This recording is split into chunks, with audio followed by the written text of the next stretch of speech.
Hi guys, welcome to week 3 of our West Bld project. So this week it's mostly the tank has gone up into the loft, plasterboards have gone up, and it's first fix electrics, I believe. The work on this one is slowed down a bit because we're just having some challenges with the planning, but we've come up with alternative plans anyway, so it's not too much of a problem. It just means a bit of waiting around.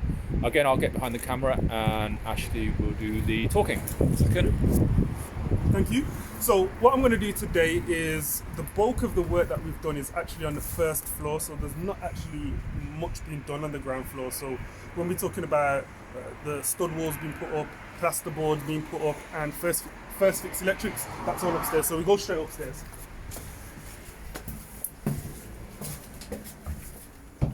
Watch your step.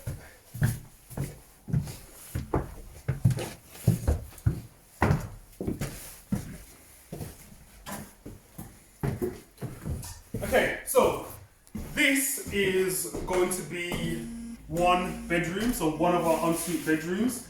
You would have seen in the last video, week 2 video, that we had just put the stud walls up and hadn't done anything else. So in the time in between, what we've actually done is we've started to put the plasterboard up. Well, we've done the first fix electrics first, and then we've put the plasterboard up and the insulation. So in this room, you can sort of see the door to the room will be here.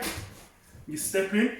Again, we're going to do a little bit of carpentry work there and make sort of a built-in wardrobe. For one, it sort of saves on cost of buying a wardrobe, and for two, it makes use of a really good space. We have then got the ensuite that will sit in there.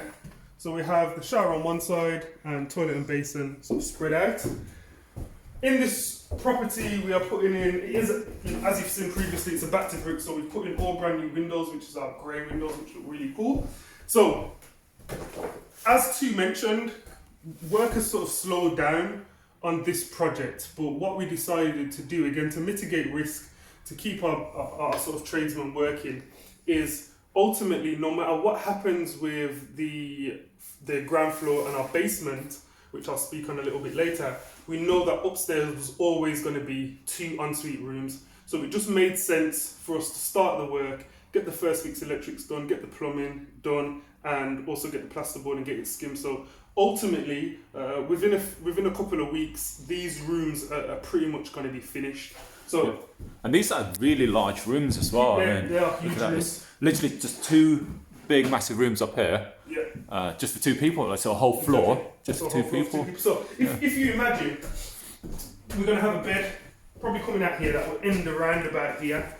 Now, all we've then got to do is get a bedside table, chest of drawers, and we've got the built-in wardrobe. So essentially, somebody's going to have the best part of all this space here to live in. So that then frees us up as developers to either put in, a small kitchenette area, to put in a desk maybe. So it sort of just frees us up, and it gives us a few ideas about little things that we can do to make the property more appealing and make the rooms more appealing to our tenants. Yeah. And going forward, the space in these properties is going to be key, I think, to differentiate us between the competition as well. So it's a bit of future proofing more than anything. Exactly. So as Tu says, the regulations can change and change and change. We know for the most part our rooms are that big, and we've got en-suites, we've got all the amenities that we should be able to ride the wave of any changes in regulation. So again, exactly the same in this room, really large room. We've done first fix electrics, we've also put in the plasterboard, so next week we're going to get skimming. And the en-suite will be here. So if you can just pan there. And I don't know if you can see it from there too, but you can actually see the tank up in the loft. So we've done the insulation for the loft. We've also done the plasterboard in the loft as well. So we are slowly but surely getting there on this project. So let me walk you downstairs. Just watch your step there too when you come down. So I think really, so we're trying to decide what to do with these, because they seem okay, they seem in good condition, and that's still there. That's quite solid. So I think, and the walls seem fine as well. Yeah. So what I think we might do is just paint everything white and use that as like a slight feature, just to make it more interesting. It's there.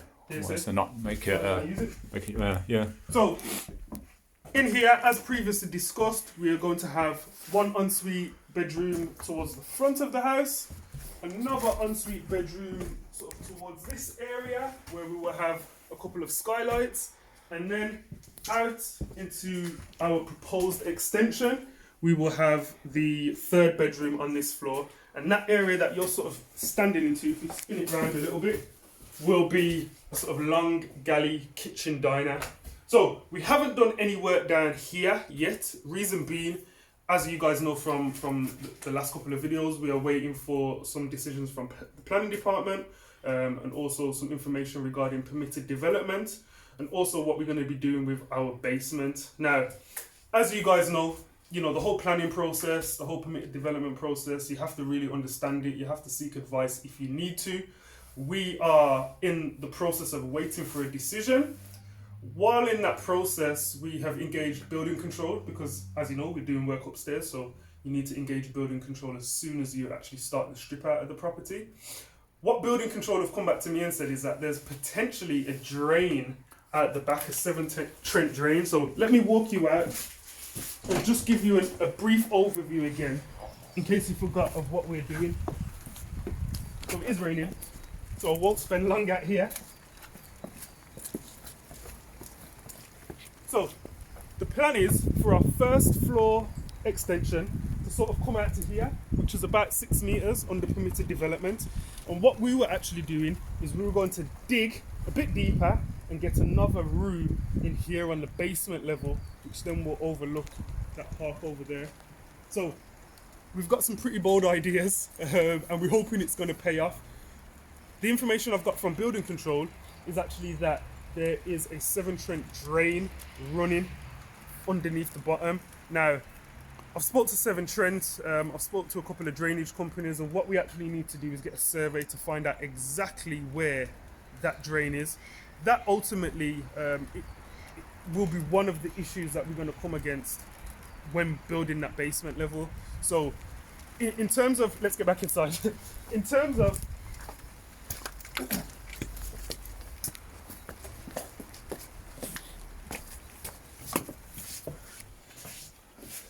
right, we're in the safe. It's right. So in terms of alternative options, alternative schemes, and again mitigating risk, it would have been silly of us as developers to sort of come here and say 6 bed, we're 100% going for a 6 bed. You've always got to have a plan B, a plan C, sometimes even a plan D. So the plan is, if we cannot build our basement level, we will have a 5 bedroom all ensuite HMO. So we'll be utilising the 2 bedrooms upstairs, 3 bedrooms on this level, and then the kitchen diner here. So ultimately that will save us on costs, because as you can imagine, building a basement level is going to cost quite a bit, but we were hoping to make a feature out of it. But again, our plan B is to just go with a 5 bed all ensuite. So again, developers, people that are getting involved in property, always make sure you have a plan B, plan C, and a plan D. What about the park rangers? So one thing that we were speaking about, and our builders were actually speaking about, is there's a park just at the bottom there. It will save a lot of cost and also a lot of time if we can haul some of our rubbish at the back there. One thing we didn't know is that Birmingham has a bunch of park rangers, and they're in charge of the parks, and a lot of the time they make decisions. What the park rangers basically said is if we don't damage anything, or if we put right any damage that we make, they may be okay with it.